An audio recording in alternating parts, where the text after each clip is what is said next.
श्रीमती आयशा नुरजा रफीक शेख दी आयशा दी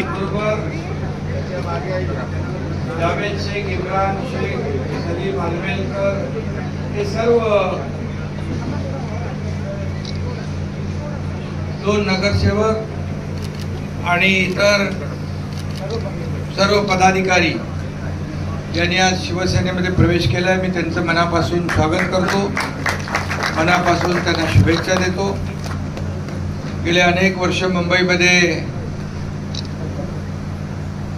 97 पासून काम करतायत. नगरसेविका आणि कोळी समाजाचंही काम करतायत आणि त्या भूमिपुत्र आहेत. आणि त्याचबरोबर दुसऱ्या आपल्या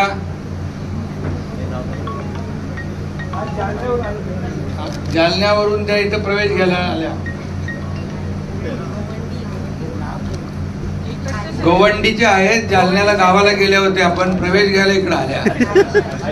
आयशा नुरजा रफीक शेख 137 क्रमांक वॉर्ड मधून त्यांनी शिवसेनेमध्ये प्रवेश केलाय. त्यांचंही मी मनापासून स्वागत करतो, त्यांनाही शुभेच्छा देतो. आणि म्हणून गेले अनेक दिवस, गेल्या अनेक 2 वर्षापासून सातत्याने शिवसेनेमध्ये महाराष्ट्रातल्या विविध भागातून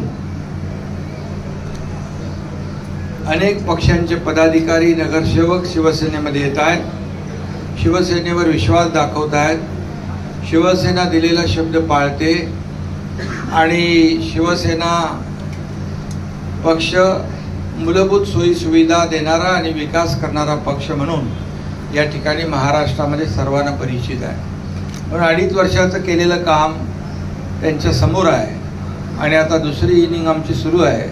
त्यामुळे मुंबईचा जो कायापालट होतोय, मुंबईचा विकास होतोय, हा डोळ्यासमोर ठेवून त्यांनाही विश्वास वाटतोय की आमच्या भागाचाही विकास होईल.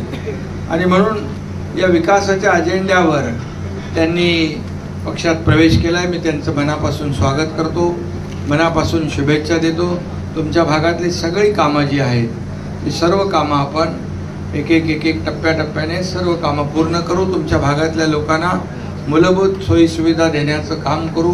कोणीही विकासापासून वंचित राहणार नाही हा शब्द मी आपल्याला देतो. कोळीवाड्याचा विकास असेल, त्याचबरोबर रस्ते, मूलभूत सोयी सुविधा या ठिकाणी देण्याचं काम गेल्या अनेक वर्ष झालं नाही, ते नक्की होईल अशी खात्री आपल्याला देतो. पुन्हा एकदा मनापासून शुभेच्छा. मालवणीचा एक रस्ता आहे, तो देखील आपण जे कॉन्क्रीटचे रस्ते घेतले त्याच्यामध्ये आपण तो घेऊ आणि तोही आपण करू. मी पुन्हा एकदा मनापासून शुभेच्छा देतो आणि आरोग्य शिबिराला देखील मनापासून शुभेच्छा. शरद कनसे यांनी आयोजित केलंय शिबिर, त्याचा हजारो लोक लाभ घेतील. ते स्वतः आजारी आहेत पण त्यांनी दुसऱ्या आजारांसाठी शिबिर ठेवले आणि त्यामुळे त्यांचं मनापासून खूप खूप अभिनंदन. सगळ्यांना शुभेच्छा. धन्यवाद. जय हिंद, जय महाराष्ट्र.